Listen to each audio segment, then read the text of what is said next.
ñu naan projet amu fi est-ce que tu as compris. ok mais référentiel bi et après. mënuñ ci sukkandiku. mais c'est réew mi man sama opinion laa la wax. c'est un référentiel qui est très peu ambitieux dégg nga et qui est bourré d'incohérences dañ ko soxlawul sax et puis on n'a pas besoin de ça je dis que beneen affaire. qui relève de l'escroquerie intellectuelle. mooy lan dégg nga pourquoi penser pour nous dégg nga pour 50 ans alors que tu es élu pour 5 ans mais doo fi nekk. mais c'est pour une mais génération. ma ne ana Macky Sall où est le PSE. Horizon 2030. où est le PSE à la poubelle dégg nga c'était pour amuser la galerie mais dans 10 ans ça ce sera. donc c'est un document purement politique. mais ce sera fini stratégique. mais dans 10 ans les choses vont changer ce sera fini dégg nga kan moo ñuy xalaatal pour 2050 ils ne seront pas là ah bon ci leneen la ñuy nekk ma ne planification Senghor moo ko dàqoon ci àddina bi ministre du plan et de la coopération dañ ko yàgg am sous Abdou Diouf itam ministre du plan et de la coopération combien de plans la ñu gis ana plan bu fonctionner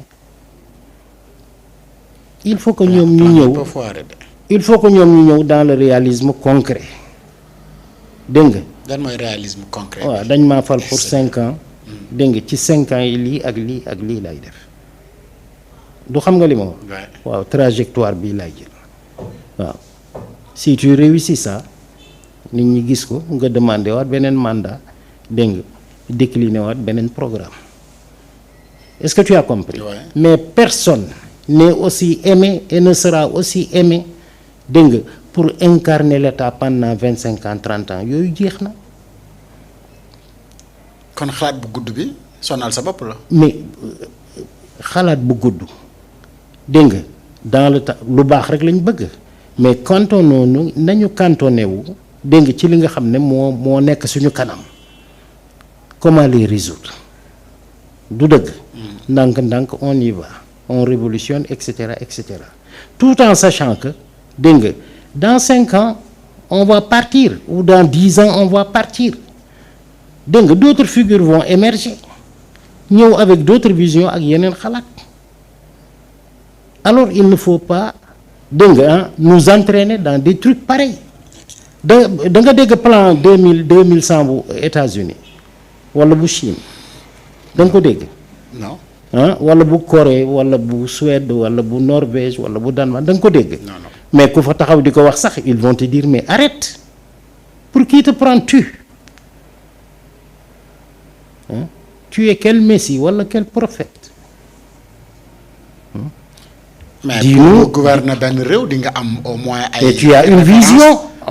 mais ay tu as une vision nee nañu dañu bëgg a industrialiser on va avoir la souveraineté alimentaire. waaw du dëgg. waaw on va industrialiser nañ jublu ci loolu.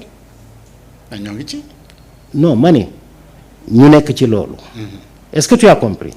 waaw ñu nekk ci loolu dégg nga da ngay def li nga mën sa morom bu ñëwee def li ci des est-ce que tu as compris mais voilà la vision pour 50 ans voilà la vision pour 30 ans voilà la vision pour 40 ans ça ne marche plus waaw yëpp ay changé regarde-moi les bouleversements dégg nga au plan géopolitique dans le monde. gisoo ko. chaque année mu change. chaque année mu change les rapports de force changent dégg nga les choses changent soudainement on parle de changement climatique dégg nga yooyu mooy suñu problème tey la transition dégg nga écologique et cetera et cetera et cetera il y a tellement de choses mais ñu cantonné wu ci loolu. li nga xam ne moo fi nekk tey dégg nga te ñu war ko song ñu song loolu. waaw mais yooyu defe naa ne c'était une réponse comme ni ma la ko waxee au départ dégg nga aux détracteurs pour mu leur montrer qu'on peut faire un plan et cetera mais si plan il doit y avoir dégg nga ce sera complètement chamboulé. alors sànq si njëlbeen wax bi junj nga ko une assemblée nationale moo xam ne dañuy am des technocrates des gens yu nga xam ne dañuy xam lan la ñuy def mais pas une majorité mécanique bu nga xamante ni budget yi dañuy ñëw rek ñu jàllale ko. démb député yi ñu ngi doon jàkkaarloog le ministre de l'économie pour ñu wax ci budget 2025 bi. Alors naka nga gisee la prestation du ministre d'abord ci ni mu défendre li nga xamante ni moom la bëgg ak budget bi nga xamante ni moom la namm pour ñu député yi woteel ko d'ailleurs ça a été fait pour ñu mën a doxal 2025 bi. waaw mais c'est tout à fait normal exercice boo xam ne gouvernement bu ñëw di nga ci jàll. du dëgg. ñëw pour ñu voter la sa budget am looy présenter et cetera soo déggee ma naan assemblée nationale ak yooyu est-ce que di ngay seetaan la télévision LCP bu France. léeg-léeg Sénat ñu am benn commission technique yu toog di waxtaan ak yooyu est-ce que di nga koy seetaan. très rarement nag. mais foofu ku fay toog est-ce que gis nga ña fay toog. est-ce que gis nga niveau débat bi fa mu toll. c'est très élevé nag. très élevé cette technicité là du caaxaan on ne peut pas continuer à faire ce qu'on fait est-ce que tu as compris c'est bon on a de la démocratie ak yooyu yëpp mais lu nekk ak ñi ko mën. dégg nga tu les écoutes pendant 5 minutes sa bopp commencé metti waaw. et pourquoi. non je veux dire commission yooyu ma lay wax. waaw c'est commission finance technique et cetera en Europe ma ne boo leen dégloo pendant 5 minutes sa bopp day commencer metti tellement qu'ils sont à un niveau élevé dégg nga mais fii nit ñi politique yi moo bon dégg nga n'importe qui peut être député waaw n'importe qui peut être nangam wala nangam wala nangam. donc yow dégg nga mais dans la réalité comprendre composition député yi wala certains profils à l'Assemblée nationale. ah non mais moo fi amoon su Wade moo fi amoon su Macky Sall. moo fi amaat nii. moo fi amaat na fi am pagaay.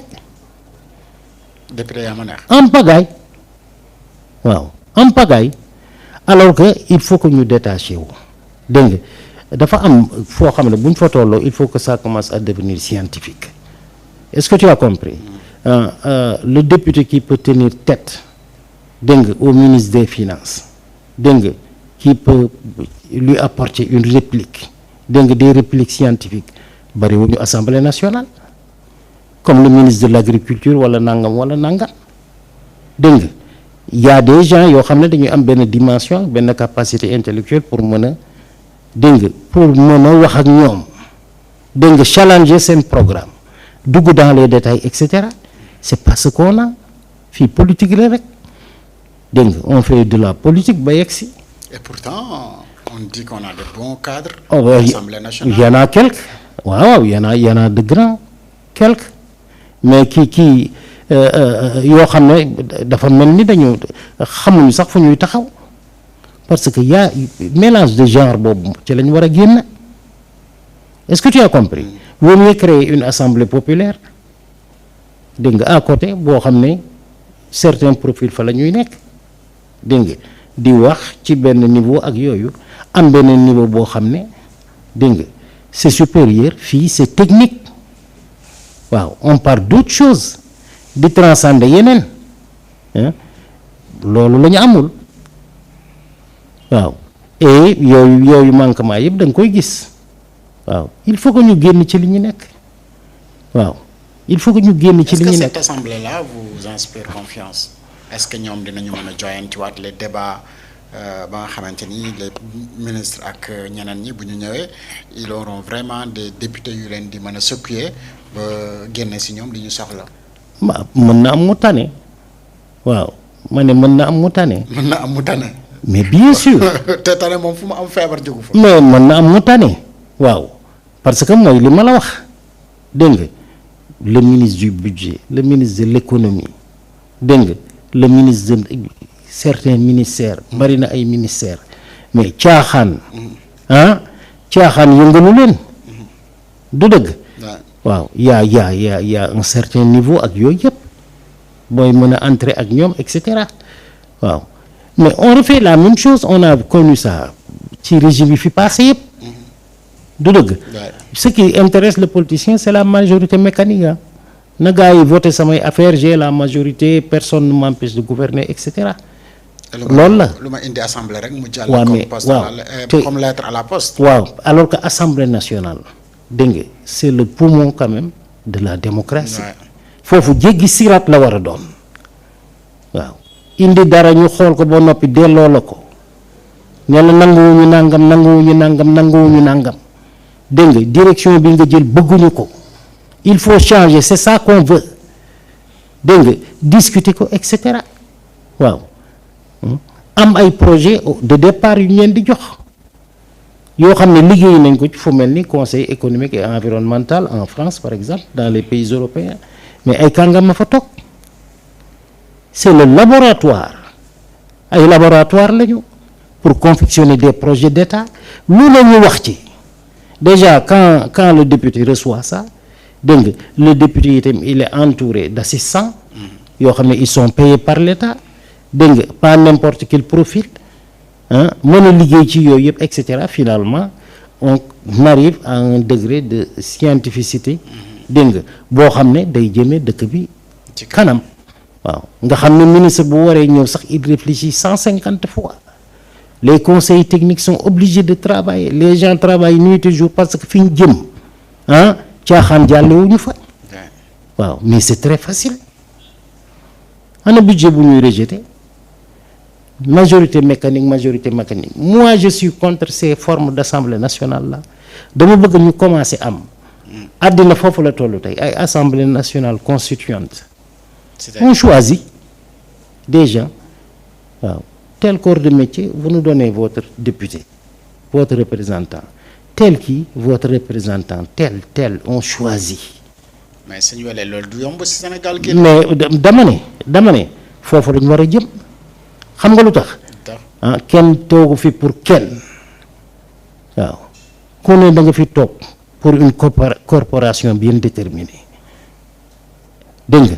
et pour l'intérêt national dégg nga et la corporation nañ leen dem sans qu'il y ait des blocages mais waxtaan est-ce que tu as compris mais majorité mécanique dafa yomb torop c'est très facile discipline de parti voilà la doctrine du parti vous votez et les opposants également mais ils s'opposent tout le temps waaw jeex na tàkk mais finalement ils savent que on n'a rien à faire ici nous ne sommes que des figurants waaw notre voix est à peine audible waaw parce que li may wax à quoi ça sert je le dis rek dégg nga pour informer la population ak yooyu mais xam naa ne bu ñu paree débat bi gars yi voté parce que c'est une majorité qui est la mécanique waaw mais ana beneen gis-gis bu baax la parce que dañu jàppoon ne c'est des institutions budgétivores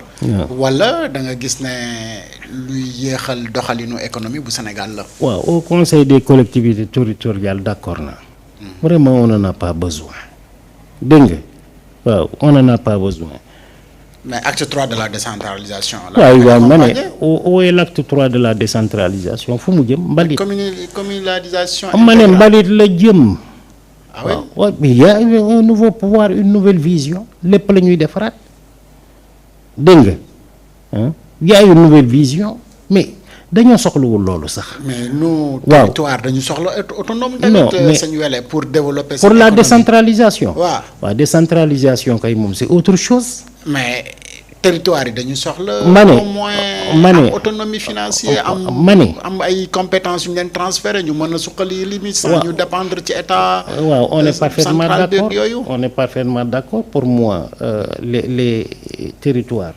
régions yeeg yooyu yëpp dañoo war a am seen autonomie. léegi dégg nga mën a doxal ak yooyu non soxla mën nañ ko bañ a soxla. dégg nga mën na nekk au niveau de chaque région. waaw chaque région itam di toppatoo ay mbiram.